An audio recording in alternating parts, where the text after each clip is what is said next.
So I've lived up in the Keweenaw for a collective, like 12 years or so. I love this area, but somewhere in between there, I moved to Iron Mountain for about 4 years.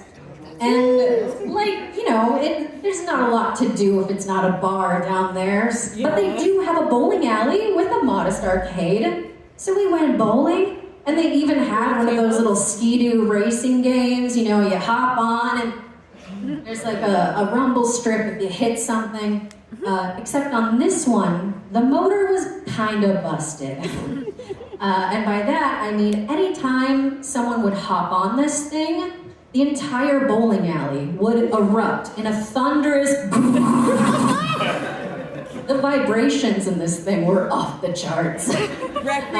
Strangely enough, not a lot of kids in line for this ride, but plenty of women in miniskirts. So I joined the bowling league. That's how that went. Kind of reminds me of a motorcycle, right? It's got a lot of horsepower in there. I remember the first time I hopped on a bike, and I was like, oh, I hope I don't come. And I didn't. You see, it's hard to achieve an orgasm when you're hugging your dad from behind.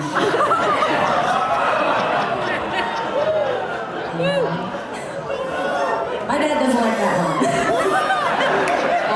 My dad is a biker, and my stepmom's name is Joy, so they go out biking together. So I really have to pay attention to the context clues when he says that he went out for a joy ride.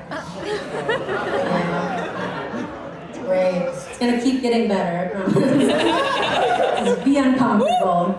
And I lived in Iron Mountain for 4 years. Do you know that they have a strip club down that way? Spread Eagle! They sure do, right in Spread Eagle, Wisconsin. Yeah, they missed out on a marketing opportunity because they did not call it the Spread Eagle and Spread Eagle. They called it something else. This was not a high-end establishment by any means. The carpets were very sticky. They were very sticky. And we went there one time, and I remember, we had gone and watched 3 different strippers do their routine. I know I'm a girl's girl, so I'm like, hell yeah, queen, I love your stilettos, and the duct tape holding them together. The golden nugget! And I was tired. I wanted to go home. I was done. That's enough. 3's plenty. But my ex at the time was like, there's only one more girl. There's only 5 people in here. It's gonna look bad if we leave. I was like, yeah, there's only 5 people in here. We should leave. But I caved, stayed. So we're like, okay, we'll do one more.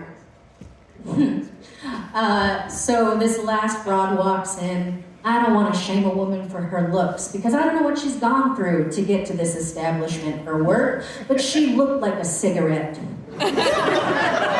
And she didn't look like a Margaret. She was more like a crumpled Montclair. And so she slithers on over to me and he's like, I'll pay for your lap dance. I was like, didn't ask for one. But she straddles down onto me. And she gets real close in my ear so that only I can smell what she's telling me.